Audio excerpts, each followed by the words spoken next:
1940년 프랑스 출신의 이집트 학자 피에르 몽테는 나일강 삼각주에 위치해 있었던 고대 도시 타니스의 유적에서 이집트의 왕 파라오의 무덤을 발견한다.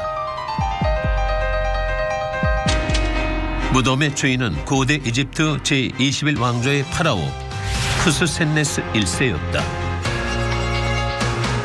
그런데 놀라운 것은 그의 미라가 담긴 관이 이집트의 상징 금속인 금이 아닌 은으로 만들어졌다는 사실이었다.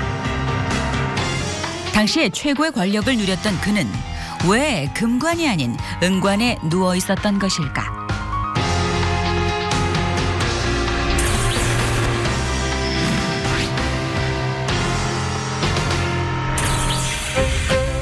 원자번호 47번. 금속 중에서 전기와 열 전도율이 가장 높고 빛의 반사율이 가장 큰 금속 은. 영어로 실버, 스페인어로 플라타, 라틴어로 아르겐툼 등 은을 지칭하는 단어들은 지역에 따라 다르지만 하나같이 깨끗하고 희며 빛이 나는 아름다운 금속이라는 뜻을 갖고 있다. 2009년 기준 미국 지질조사국 USGS의 발표에 따르면 경제성 있는 은의 매장량은 27만 2천 톤, 경제성 있는 금의 매장량 4만 7천 톤에 비해 5.78배가 많다. 바닷물에는 약 0.01 ppm 은이 녹아있는 것으로 추정된다. 그렇다면 은은 자연에서 어떻게 얻어질까? 희은석, 쉬은석 등 광석으로 산출되기도 하고 일렉트럼, 즉 호박금처럼 금과의 합금 형태로 발견되기도 한다. 또는 다른 금속, 광석에 들어있기도 하는데 납아연 광석, 구리 광석, 금 광석에서 이들 금속을 재련할 때 부산물로 얻어진다.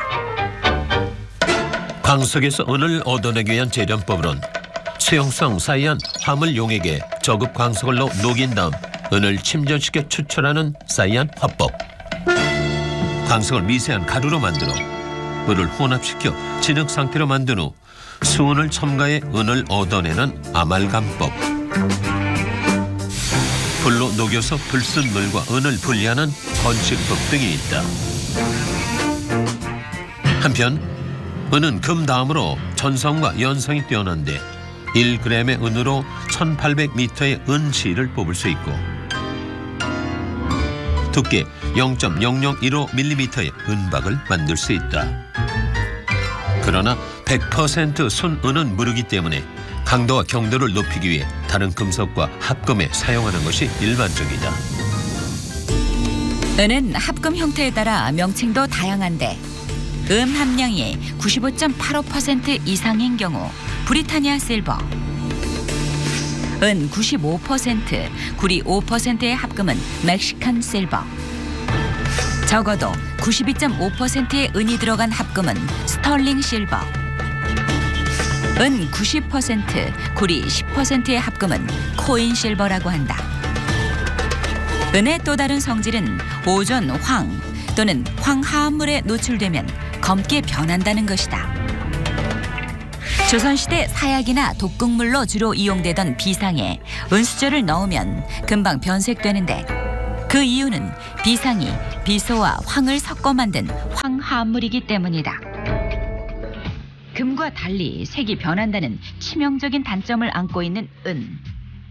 하지만 은은 사람의 건강에 있어 가장 이로운 금속으로 알려져 있다.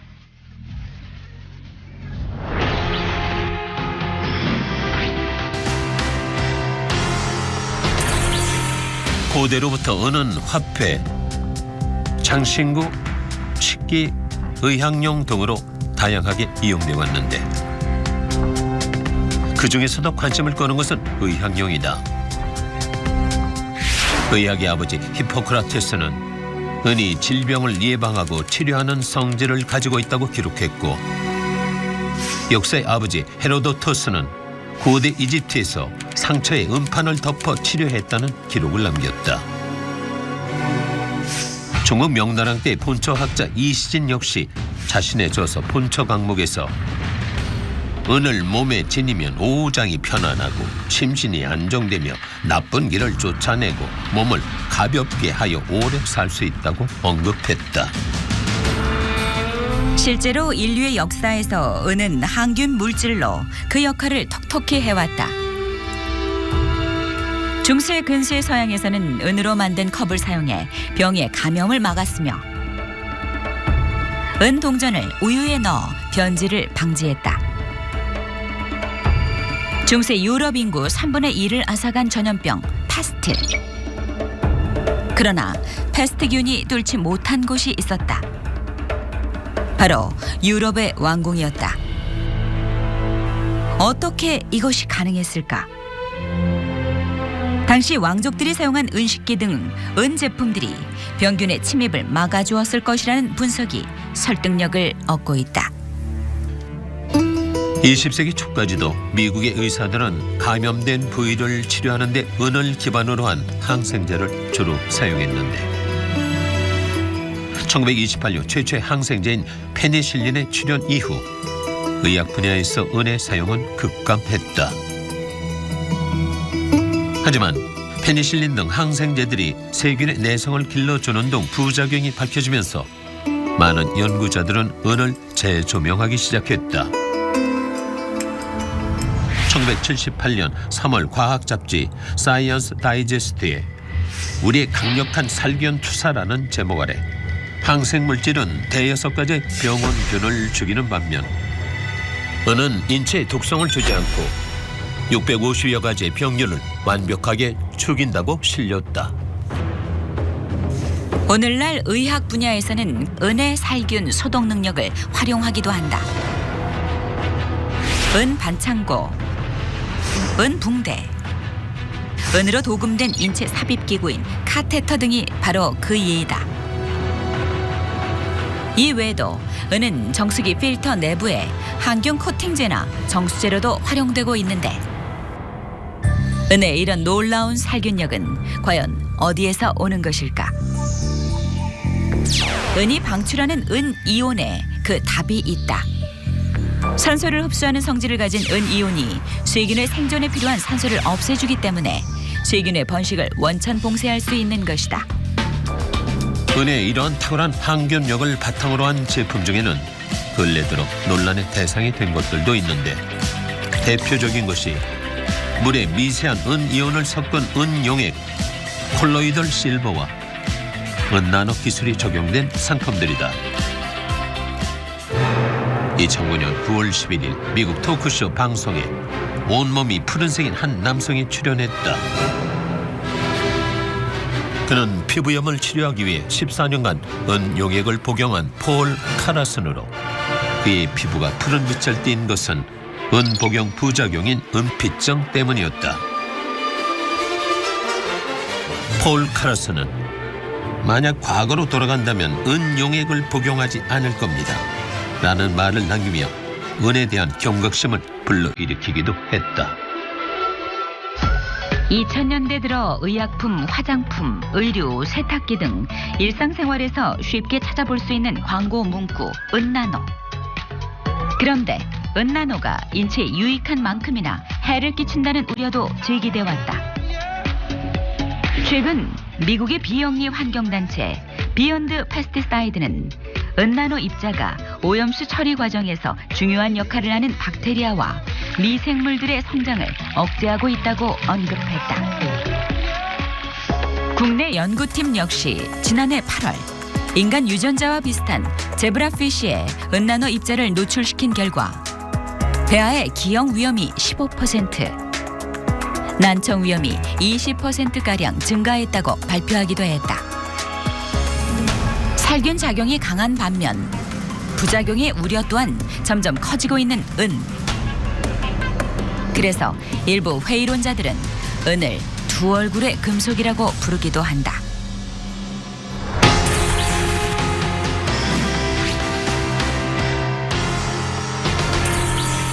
영국의 귀금속 컨설팅 업체 톰슨 로이터의 조사 자료에 따르면 2012년 기준 은이 가장 많이 쓰인 곳은 산업 분야로 전체의 44.4%를 차지했다. 이어 장신구, 식기류 등의 귀금속 22%, 투자용 19.2%, 코인, 메달 등 주화용 8.8%, 사진 재료 5.5% 순이었다. 이처럼 다양하게 활용되는 은은 최근 에너지 산업에서도 각광을 받고 있다. 가공성이 뛰어난 은은 페이스트 형태로 태양전지 표면에 사용되는데 태양빛이 반도체층에 충돌할 때 생기는 전류를 받아들여 운반하는 역할을 한다. 빛 반사성 또한 뛰어난 은은 태양열을 반사해 발전기로 모으는 반사판 재료로도 쓰인다.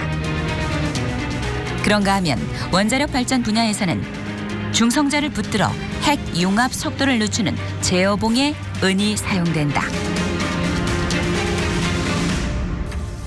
최근 미세먼지와 가뭄의 해결책으로 급부상한 것이 있는데 바로 인공강우다.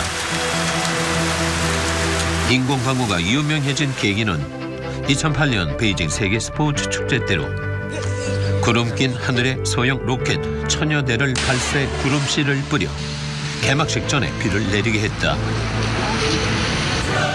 그 덕분에 맑게 개인 상태에서 행사를 진행할 수 있었다. 이런 최첨단 인공강우 기술에 쓰이는 것이 은화합물 형태인 요오드화 은이다. 은의 산업적 이용이 급증한 것은 제2차 세계대전 이후. 그 전까지 은이 주로 사용된 곳은 장신구, 식기 등의 귀금속 분야였는데 특히 중세와 근세 귀족들이 사용했던 은식기, 즉 실버웨어들은 오늘날 컬렉터들의 관심을 끌고 있다. 당시 왕족 등 유럽 귀족들이 식기로 사용한 은의 종류는 스털링 실버였다.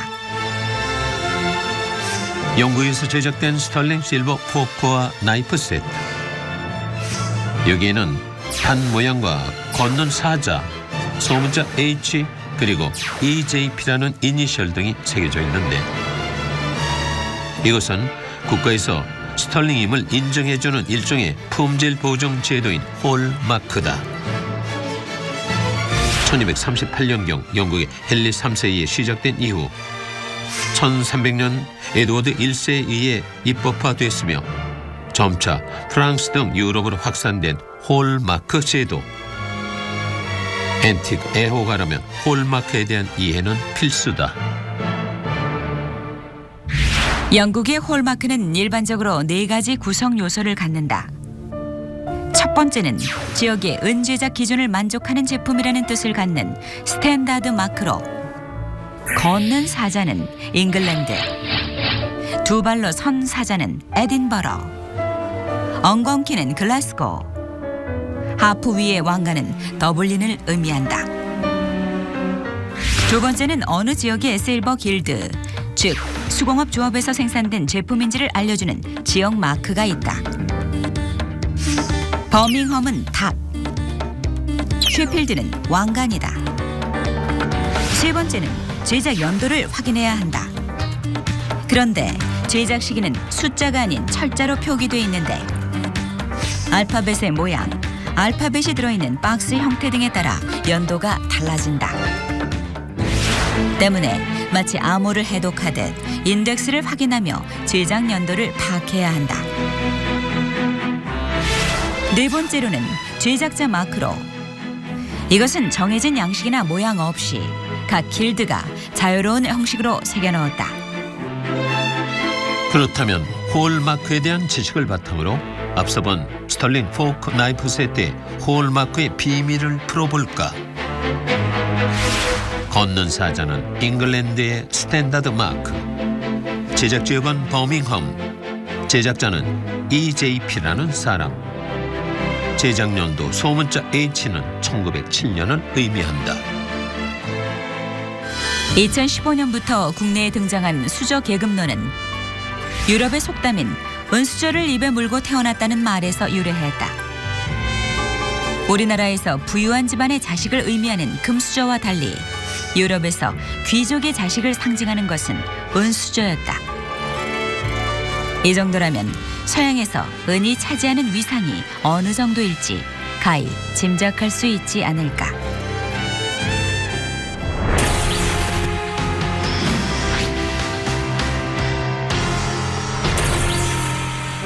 전통적으로 투자자들이 선호한 귀금속은 금이다. 그래서 종종 은은 형이 아닌 아우, 금에 이은 이인자로 묘사되곤 했다. 그러나 역사상 은이 금보다 귀하게 여겨졌던 시기도 있다. 고대 이집트 제21왕조의 파라오 크스센네스 1세가 통치하던 기원전 10세기 무렵 은은 금의 2.5배의 가치를 지니고 있었는데 그 이유가 금은 이집트 땅에서 생산됐지만 은은 전량 수입에 의존했기 때문이었다. 결국 희소성의 원칙에서 금이 은에 밀렸고 그런 연유로 크스센네스 1세의 미이라는 당시 금보다 귀했던 은관에 안치돼 있었던 것이다. 그 시기를 제외하곤 은의 가치는 금에 크게 뒤처져 왔다. 그런데 2000년대 전후로 투자의 귀재 워런 버핏, 헤지펀드계의 거물 조지 소로스, 세계 최고의 자선가 빌 게이츠 등 세계적인 갑부들이 은의 투자에 수익을 올리면서 이인자 은에 대한 관심이 커지고 있다. 은 투자에 있어 가장 인기가 높은 것은 은순도 999나 9999가 표시된 실버 바나 은화 등이다. 한편 귀금속 투자자라면 관심을 가져야 하는 것이 있다. 바로 그날의 금과 은의 시세다. 금과 은의 국제 시세는 영국과 미국 금 시장에서 정하는데 우리나라는 미국 시세를 따르고 있다. 기준이 되는 무게의 단위는 물건의 무게를 나타내는 상용 온스가 아닌 트로이 온스다. 상용 온스가 약 28.3g인 것과 달리 트로이 온스는 약 31.1g으로 이것은 약 8.3돈에 해당된다. 2017년 5월 25일 기준 국제 금 시세는 트로이 온스당 1258.6달러, 약 1,407만 원.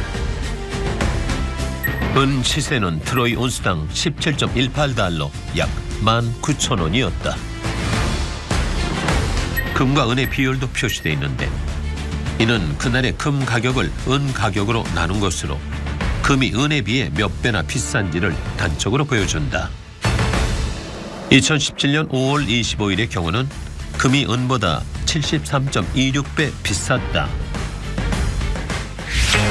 그런데 금은 비율의 변동폭을 통해 알 수 있는 것이 있는데 바로 안전자산에 대한 선호도가 높은지 경기 회복에 기대감이 큰지의 여부다.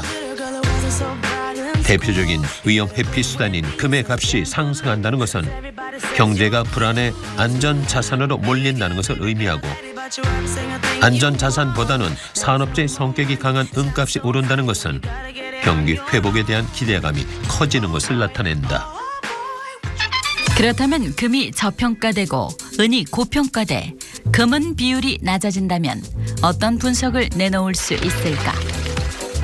이 경우 금융시장의 위험도가 낮아지거나 경기 침체에 대한 우려가 완화되는 것으로 해석돼 주식시장에 위험을 감수하라라는 매수 신호를 보내게 된다. 금과 은, 귀금속 두 형제의 줄다리기는 시장 원리에 의해 정해지지만 때론 투기 자본에 좌우되기도 한다. 대표적인 것이 1980년에 있었던 실버 목요일 사건이다.